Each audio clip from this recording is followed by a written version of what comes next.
Assalamualaikum warahmatullahi wabarakatuh.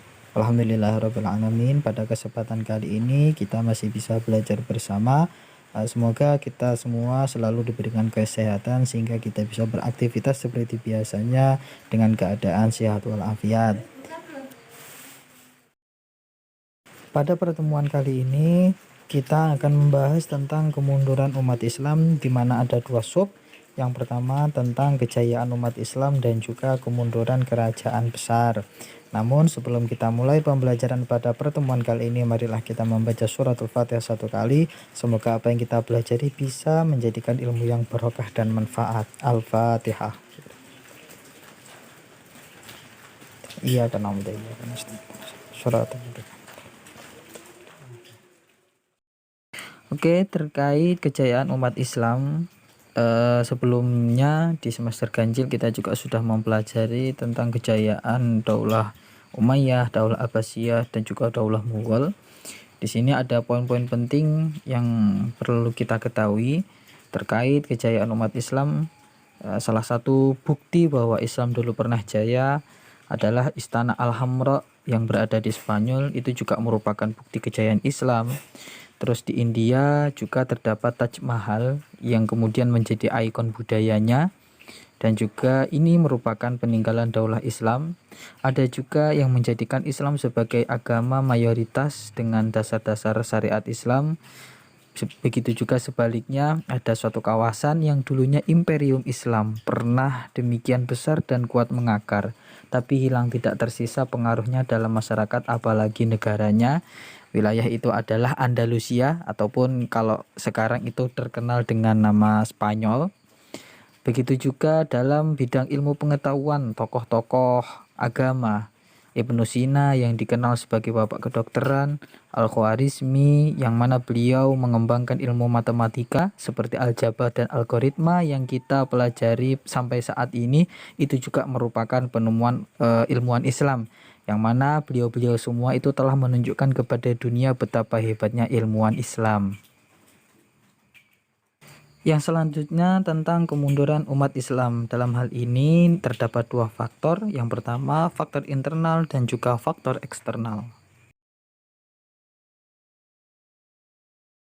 Kemunduran kejayaan umat Islam dalam faktor internal, yang pertama perebutan kekuasaan di pusat pemerintah. Seperti halnya yang dialami oleh Daulah Abbasiyah. Perebutan kekuasaan di pusat pemerintahan yang terjadi pada Daulah Abbasiyah ini tidak terbendung, sehingga fanatisme kebangsaan ini merupakan salah satu pemicu perpecahan di dalam pemerintahan Daulah Abbasiyah, sehingga memunculkan sentimen tertentu di kalangan bangsa-bangsa non-Arab.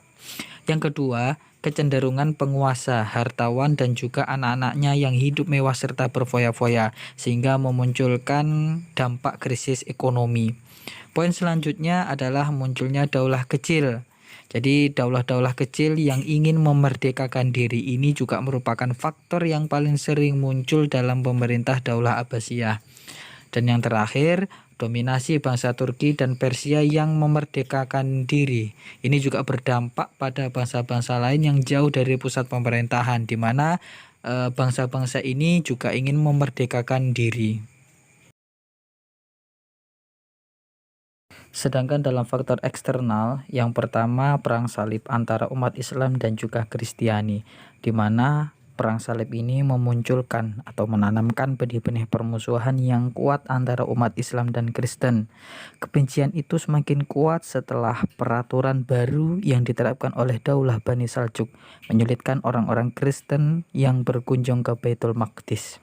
Yang selanjutnya adalah serangan bangsa Mongol yang menghancurkan Daulah Abbasiyah, yang mana serangan ini dipimpin oleh Hulagu Khan yang meluluh lantahkan Baghdad dan seluruh penjuru wilayah kekuasaan Daulah Abbasiyah.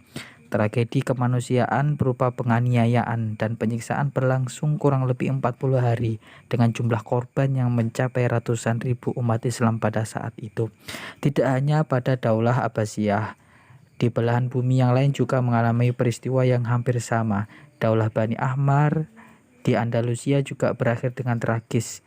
Khalifah terakhir diusir dari Andalusia, bahkan seluruh umat Islam di Andalusia dipaksa meninggalkan Andalusia atau tetap di Andalusia namun berpindah keyakinan. Dan yang terakhir, masuknya Imperium Inggris di saat lemahnya kondisi Daulah Mughal hingga runtuhnya kejayaan Daulah Mughal. Dari beberapa penjelasan di atas, Syekh Amir Shakib Arslan mengungkapkan beberapa alasan mengapa umat Islam mundur dan sulit untuk maju.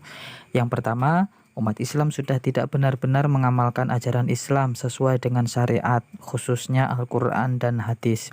Yang kedua, umat Islam tidak mau bersatu dan terpecah belah, padahal umat Islam diperintahkan untuk bersatu oleh Allah Subhanahu wa Ta'ala. Yang ketiga, mayoritas umat Islam terlalu cinta dunia dan takut mati. Dan yang terakhir, mundurnya umat Islam disebabkan hilangnya semangat jihad. Jihad adalah perjuangan yang sungguh-sungguh yang dilakukan karena panggilan Allah Subhanahu wa Ta'ala. Dan yang terakhir, jangan lupa tugas kalian menyalin poin-poin penting di atas di buku catatan kalian ya. Waktunya 1 minggu, jadi terakhir di hari Senin minggu depan. Mungkin cukup itu saja yang dapat Pak Aziz sampaikan, semoga dapat bermanfaat. Pak Aziz akhiri billahi taufiq wal hidayah wa ridha wal inayah. Assalamualaikum warahmatullahi wabarakatuh.